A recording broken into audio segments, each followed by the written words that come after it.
레오 14세 교황이 전 세계에서 모인 젊은 디지털 선교사들과 가톨릭 인플루언서들에게 소셜미디어를 통해 진정한 인간 문화를 만들어 나가자는 특별한 메시지를 전했습니다.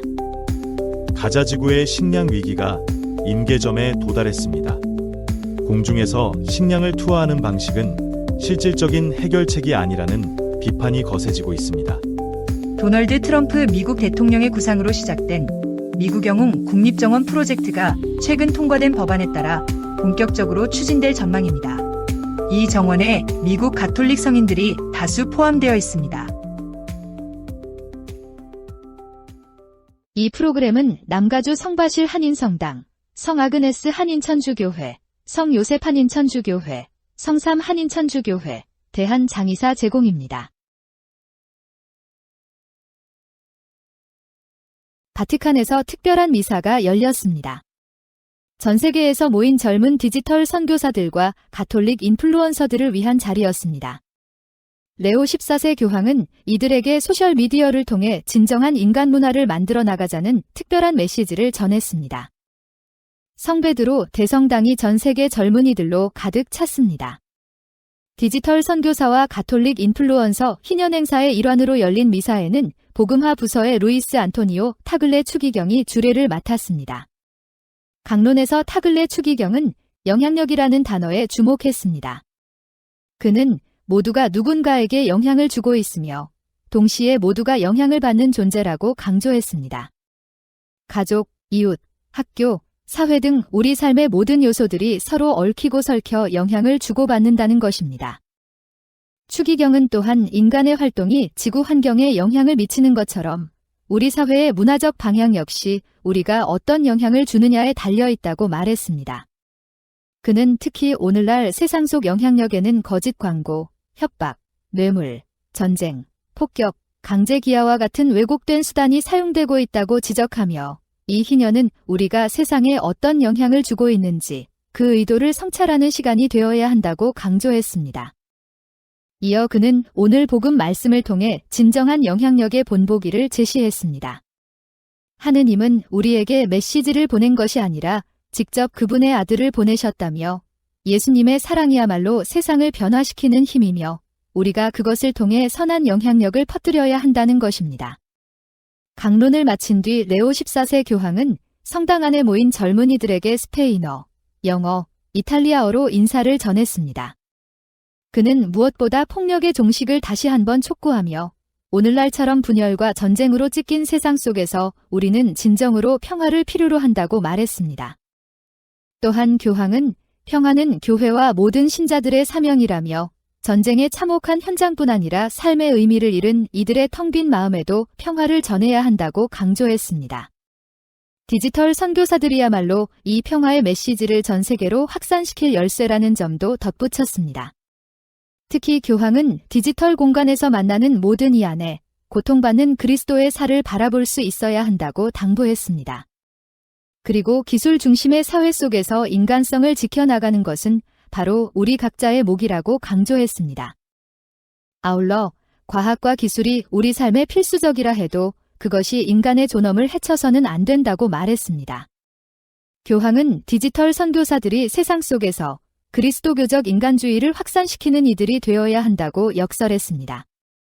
교황은 이어 단순한 콘텐츠 생산을 넘어 마음과 마음이 만나는 진정한 만남을 창조하라고 촉구했습니다. 이것이 바로 그물을 고치는 일, 즉 사랑과 관계, 나눔의 그물을 엮는 작업이라는 것입니다. 교황은 마지막으로 우리가 고쳐야 할 그물은 다른 사람들을 위한 공간을 여는 것이어야 하며 그 안에는 가장 약한 이들의 목소리조차 가려지지 않아야 한다고 말했습니다. 이로써 우리는 하느님의 단 하나의 네트워크를 함께 만들어 가야 한다는 메시지를 전했습니다. 끝으로 교황은 그 자리에 함께한 젊은이들에게 깊은 감사를 전하며 디지털을 통한 복음 전파의 여정을 계속해 나가길 응원했습니다. 가자 지구의 식량 위기가 임계점에 도달했습니다. 공중에서 식량을 투하하는 방식은 실질적인 해결책이 아니라는 비판이 거세지고 있습니다. 국제사회는 지금 대량 아사 사태를 막기 위한 근본적인 조치를 요구하고 있습니다. 이스라엘은 국제사회의 압박 속에 최근 가자 지구에 대한 일부 봉쇄를 완화했습니다. 아랍에미리트와 요르단은 25톤의 식량과 구호물자를 공수했으며 이스라엘도 유엔의 지원 물자 운송을 위한 군사작전 중단 시간과 인도주의 통로를 발표했습니다.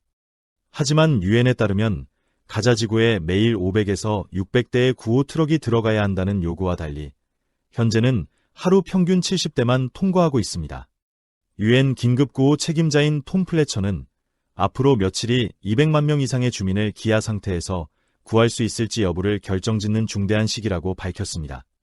현재 가자 주민의 3분의 1은 며칠째 식사를 못하고 있으며 9만여 명의 여성과 어린이는 급성 영양실조로 긴급 치료가 필요한 상태입니다.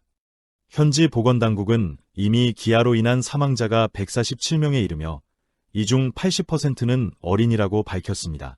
그럼에도 이스라엘 총리 베냐민 네타냐후는 가자의 기아는 없다고 주장했지만 이는 미국의 트럼프 대통령까지 반박하고 나섰습니다. 기아 전문가인 알렉스 드왈은 이처럼 정밀하게 통제되고 의도된 대량 아사는 역사상 전례가 없다고 말했습니다. 유엔 세계식량계획 WFP는 가자지구 전체를 3개월 동안 먹일 수 있는 식량을 보유하고 있지만 공중 투하 방식은 비효율적일 뿐 아니라 안전하지 않다고 지적했습니다. 실제로 낙하물로 인해 민간인이 다치거나 집이 파손되는 사례도 발생하고 있습니다. WFP는 트럭을 통해 육로로 대규모 물자를 신속히 들여보낼 수 있다며 이를 막고 있는 것이 진정한 문제라고 밝혔습니다. 유엔 팔레스타인 난민구호기구도 공중 투하를 눈속임이자 현실 회피라고 비판했습니다. 특히 어린이와 여성의 영양실조는 단순한 식량으로 해결되지 않으며 의료 지원과 특수 영양치료가 필수적입니다. 그러나 가자의 보건 시스템은 이미 붕괴된 상태입니다. 가자의 아동들은 이미 장기적인 인지 및 신체 손상을 겪고 있으며 이 영향은 다음 세대로도 이어질 수 있다는 경고도 나왔습니다.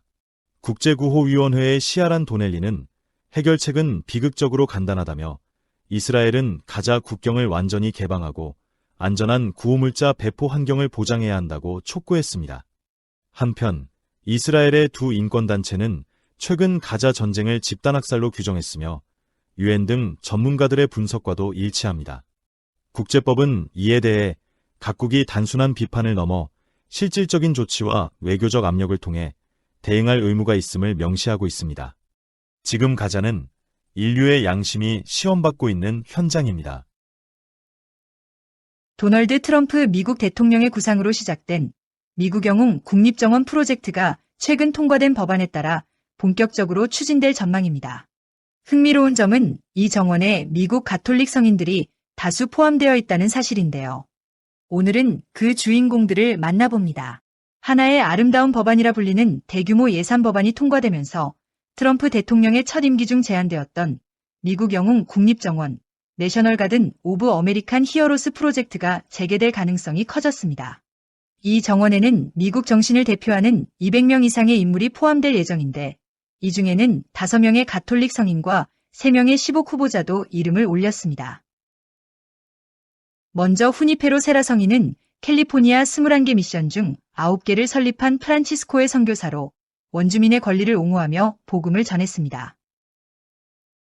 요한 뉴만 성인은 미국 최초의 복자주교로 필라델피아 교구에서 50개 성당과 100여 개의 학교를 세우며 평생 교육과 복음화에 헌신했습니다.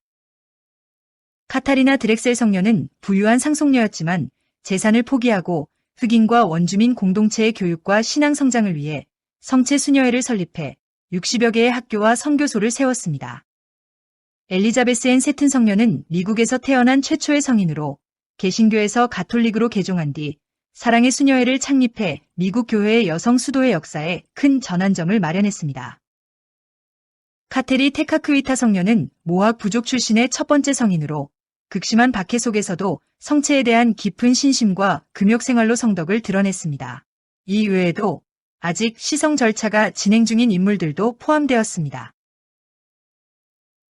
복자 풀턴 신 대주교는 1950년대 미국 방송계에서 신앙을 전파한 대표적 인물로 라디오와 텔레비전에서 수백만의 가톨릭 신자와 비신자에게 복음을 전했습니다.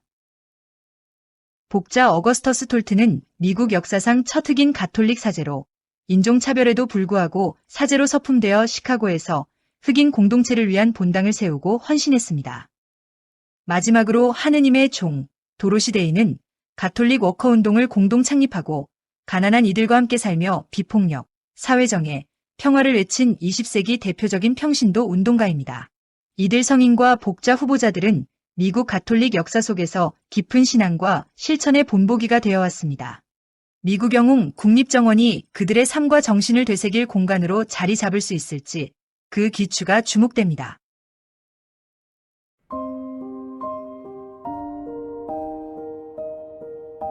이번 여름, 연방정부의 강력한 단속 조치로 인해 이민자 공동체가 큰 어려움에 직면하고 있습니다.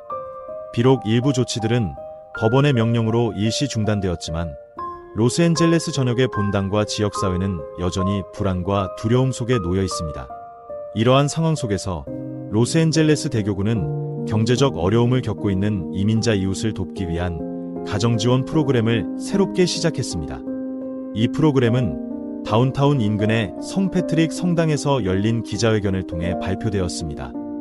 성 패트릭 성당은 20세기 초 독일과 아일랜드 이민자 가정을 위해 설립되었으며 오늘날에는 멕시코와 중남미 출신 신자들의 신앙 공동체로 자리 잡고 있습니다. 이 작은 본당의 역사는 곧 이민의 도시 로스앤젤레스의 역사이기도 합니다. 1781년 가톨릭 선교사들에 의해 설립된 로스앤젤레스는 원주민과 아프리카계, 유럽인, 아시아 태평양계 이민자들이 함께 시작한 도시입니다. 그 이후 250년 동안 이 도시는 세계 각지에서 온 이민자들과 난민들을 관대하게 맞아들이며 성장해 왔습니다. 그리고 바로 이 다양성, 그것이 로스앤젤레스를 독창적이고 창조적인 도시로 만든 힘입니다. 로스앤젤레스의 많은 가톨릭 성당들은 새로 도착한 이민자들에게 신앙과 환대, 그리고 삶의 터전을 제공합니다. 그들은 미국 사회를 위한 귀중한 일원으로 자리 잡고 있습니다. 하지만 현재 진행 중인 이민 단속은 로스앤젤레스가 가진 환대의 정신, 그리고 교회의 사명 자체를 위협하고 있습니다. 지금 단속 대상이 되고 있는 이들은 바로 우리 가족이고 친구이며 이웃이며 신자들입니다. 오랫동안 이 땅에서 일하며 가족을 부양해온 이들, 신실한 신앙인들이 이제는 직장에 가는 것조차 두려워하고 있습니다. 이것은 위대한 국가답지 않은 상황입니다.